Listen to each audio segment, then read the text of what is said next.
Jonathan, eu fui lá na agropecuária, lá na cooperativa, comprar os produtos para fazer minha lavoura e me ofereceram uma série de adubos foliares.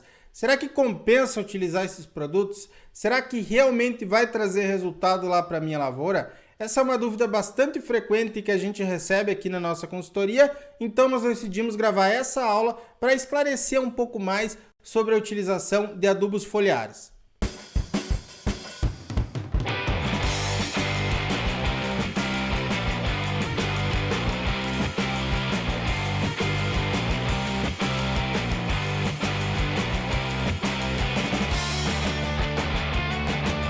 Olá pessoal, Jonathan por aqui, chegando para mais um vídeo do canal AgroBrasil. Lembrando sempre, se você ainda não é inscrito, se inscreva no canal, também deixe o seu like, também comenta aqui abaixo de que cidade que você é, do Brasil ou do mundo até mesmo, para a gente saber que você acompanha aqui o nosso trabalho. Combinado?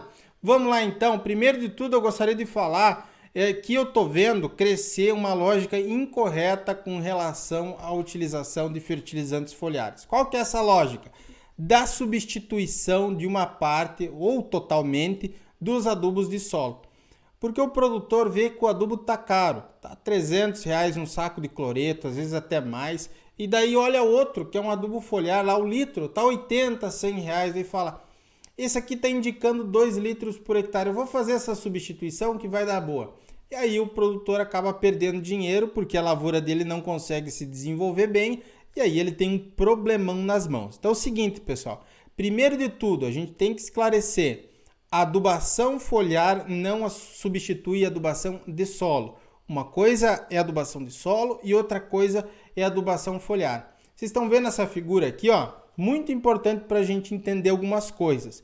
O órgão da planta especializado em absorção de nutrientes e transporte desses nutrientes são as raízes, tá? As raízes vão absorver água, vão absorver nutrientes, então vai se translocar via xilema para outras partes da planta, para ativar enzimas, para formar molécula, enfim, para as atividades fisiológicas que aqueles nutrientes ali vão desempenhar dentro da planta.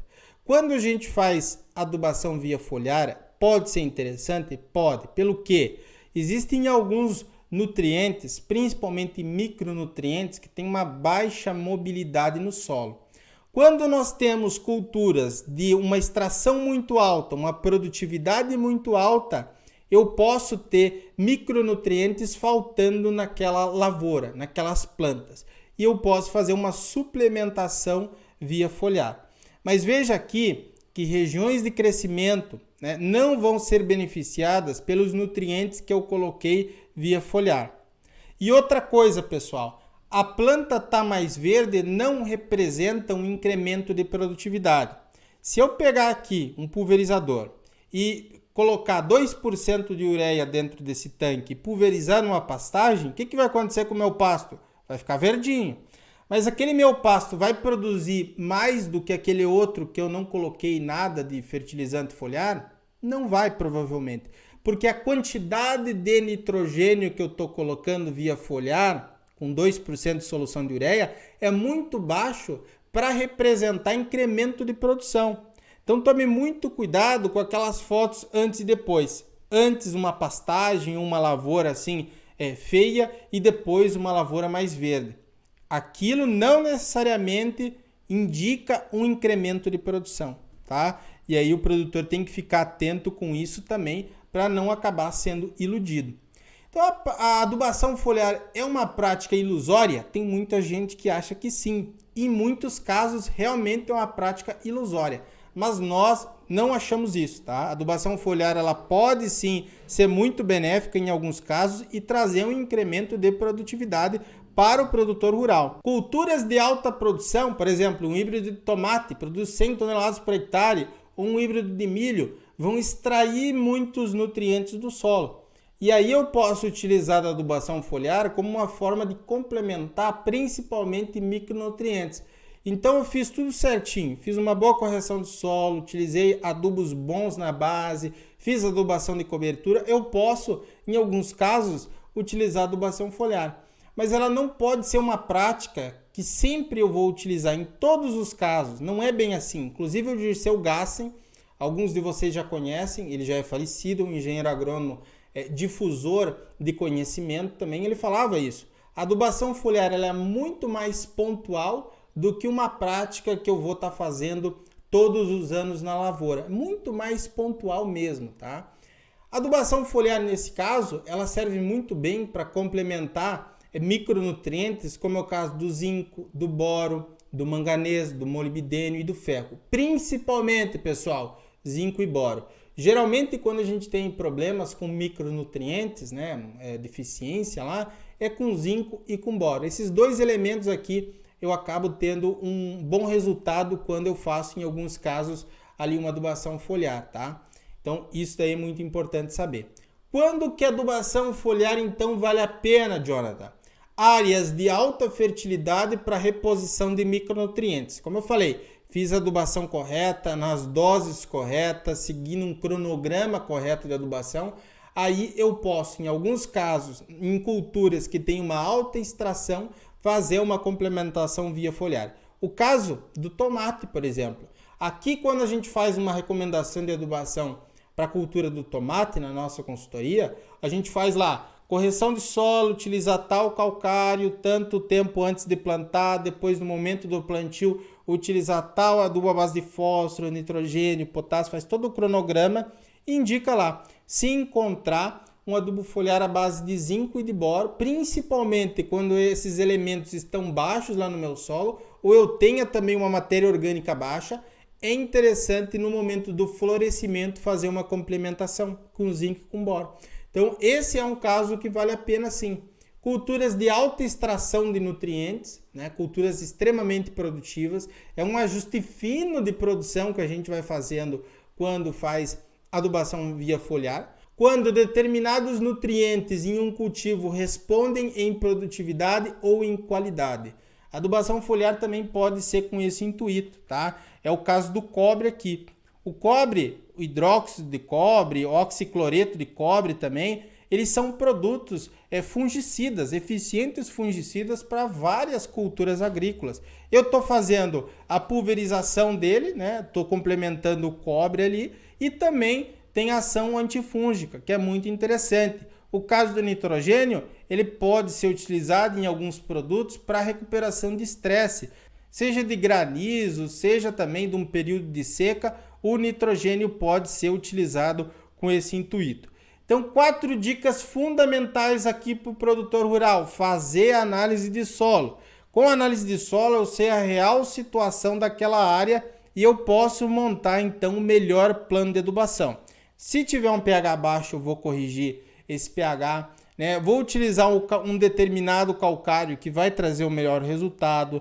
Depois eu utilizo também adubos de fundação, de base corretos, com a quantidade de nutrientes que aquela minha área esteja precisando. Então a análise de solo é fundamental aqui para a gente definir isso. Segundo, estudar o produto oferecido. Vamos supor lá que te ofereceram um adubo foliar. Você vai ver a concentração de nutrientes e quais nutrientes está presente naquele adubo foliar. Não adianta ter 1% de nitrogênio, 1% de fósforo e 1% de potássio, por exemplo. Não vai trazer resultado, né? É uma concentração muito baixa. É claro que tem adubos foliares também que são melhores do que outros. Eu já fiz vídeo aqui no canal falando sobre isso. Tem aqueles sais solúveis, a gente tem hoje excelentes adubos quelatizados que têm uma eficiência muito alta da utilização. Então não é tudo a mesma coisa não, tá? Eu vou tentar deixar outros vídeos aqui abaixo que eu falo sobre essa diferença entre adubos foliares. Terceiro, estudar o ciclo e a cultura em questão. Existem culturas que têm uma certa sensibilidade à falta de um elemento, por exemplo, do zinco ou do boro. Aí sim eu posso entrar com adubo foliar com uma determinada concentração, né? Se é um sal solúvel, geralmente a gente indica 0,5% de concentração ou 1% de concentração para complementar aquele nutriente. Em alguns casos também a gente dispensa adubos foliares, por quê? Por exemplo, a gente estava fazendo essa semana uma recomendação de adubação para banana, né? E era a banana em implantação. Então, na implantação de culturas perenes, principalmente, eu utilizo lá um adubo orgânico, é o caso de uma cama de frango, utilizo uma fonte fosfatada, pode ser um super simples ou um super triplo, e quando na análise de solo indica uma baixa concentração de micronutrientes, eu utilizo um coquetel de micronutrientes, no caso do FT-BR8 ou FT-BR12, então também em alguns casos não compensa nem micronutrientes porque eu posso estar adicionando via solo, né? Principalmente com culturas perenes, é o caso da banana e de outras culturas perenes. Número 4, perguntar e estudar também. É muito interessante estudar porque, como eu sempre falo, os vídeos aqui no canal não esgotam o tema de adubo foliar, de adubação em cobertura, de adubação em milho, de adubação em soja. Não! Aqui a gente tenta passar uma visão mais geral para as pessoas que estão começando na agricultura, as pessoas que querem melhorar os seus cultivos, ser mais eficiente também nos seus cultivos. Mas, de fato, tem muita coisa para falar sobre adubação foliar. Tem características de solo, tem alguma coisa específica que pode valer a pena. Então, muito cuidado com isso. A gente sempre incentiva que o produtor ele estude a cultura, estude o solo dele, estude a prática de adubação foliar mais a fundo também. Com essas 4 dicas fica um pouco mais claro para o produtor rural a questão da adubação foliar. Também, se você estiver precisando de uma recomendação de adubação específica aí para a sua área, nós temos a consultoria do canal AgroBrasil, que a gente monta um plano de adubação para você, passo a passo, escolhendo corretivos de solo quando são necessários, os melhores adubos para o produtor rural realmente aplicar corretamente o seu investimento em lavouras comerciais. Tem um link aqui abaixo, é só você clicar e me chamar no WhatsApp. Um forte abraço, até um próximo vídeo e tchau, tchau. Obrigado por assistir o vídeo até o final. Além de curtir, comentar e compartilhar, conheça os nossos cursos profissionais e a nossa consultoria agrícola individual. Para saber mais, é só clicar nos links disponíveis na descrição.